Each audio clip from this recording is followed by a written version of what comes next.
Hey everybody, in this wizard build video for the game of Frostgrave, I'll be creating a straightforward elementalist that focuses on the offensive aspects of both spellcasting and combat.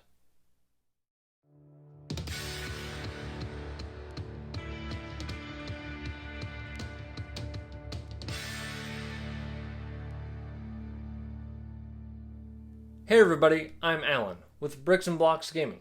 Tabletop gaming with bricks and blocks and helping to build your gameplay foundation.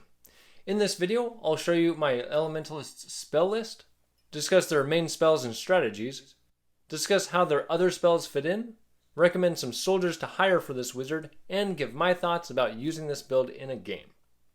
So let's get to the bricks and blocks of this Elementalist build for Frostgrave. For their spells, from the primary school, I've selected Elemental Bolt, Scattershot, and Wall. From the aligned schools, I've selected Fast Act, Leap, and Strength. And from the neutral schools, I've selected Familiar and Raise Zombie. This wizard is designed with offense in mind. As such, their go-to spell is Elemental Bolt, casting on a 12. The devastating +7 shooting attack it produces can easily destroy or wound anything it's cast on. And being a magic attack means nothing is immune to it. This spell should be used pretty much any turn there's an enemy within line of sight, especially if an opponent has left a spellcaster out in the open. To further add to their offensive strategy, the aligned Strength, casting on a 12, should be used on a main fighting soldier on the first turn, and on any other turn when no enemy figures are in line of sight.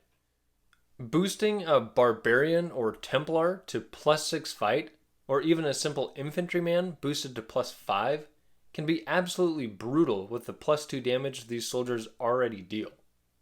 And to help these soldiers become true assassins, the aligned Fast Act, casting on a 10, can be useful once or twice in a battle to allow them to activate outside the soldier phase to catch unsuspecting spellcasters and treasure carriers by surprise.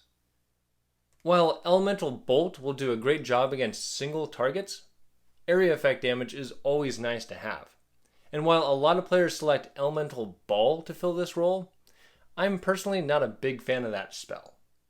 And I've discussed in another video why I think Grenade from the Enchanter School is superior as a designated group attack spell.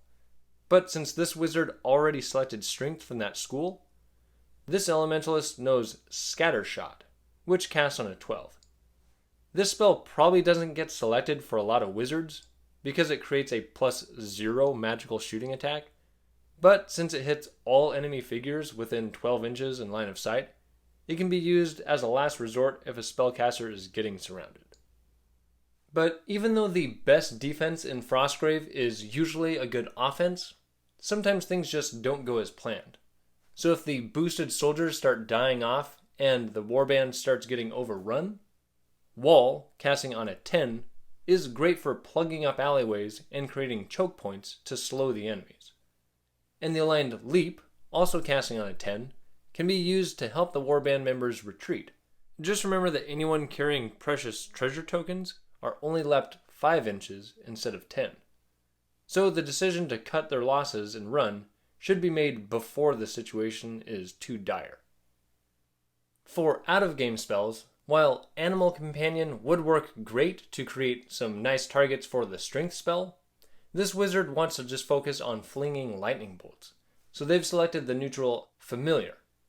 While casting on an unpredictable 14 is kind of unfortunate, it's in their spellbook to possibly increase their health to aid with empowering in-game spells. And Raise Zombie, another neutral spell casting on a 14, is here to give the warband a low-quality but free treasure hauler while the living soldiers focus on combat. And the soldiers this wizard will be hiring to start their journey into Frostgrave are the ones detailed in my video about the best starting soldiers for an aggressive warband. You can check out that video for all the details, but the lineup calls for hiring an apprentice, then spending all 300 remaining gold crowns on 6 infantrymen, then just taking 2 thugs instead of thieves to focus on combat first and treasure hauling second.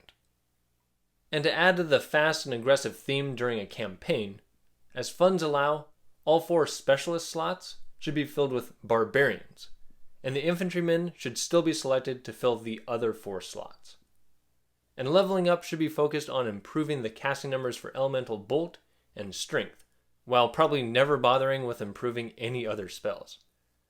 And for stat improvements, health should be the focus instead of fight, to help with empowering the higher casting number spells. And improving the fight stat shouldn't be too necessary, as this should be the role of all the high-powered soldiers. As far as my opinion about this wizard, it's a really strong build, and as long as the strengthened soldiers don't get mind-controlled by enemy soothsayers, it should work well against most opponents, and has a really straightforward strategy that can be easy for new players to grasp. It is a really aggressive build though, that has a higher possibility of annoying friends and playgroups, so it should be used with caution. However, it could be a good build to give to kids or significant others that you're introducing to the game, as their first experience with the game would have a high likelihood of being a crushing victory. Let me know in the comments your thoughts about this Elementalist build and what you think about using and playing against offensive-focused wizards. I'm Alan with Bricks and Blocks Gaming. Thanks for watching and play well.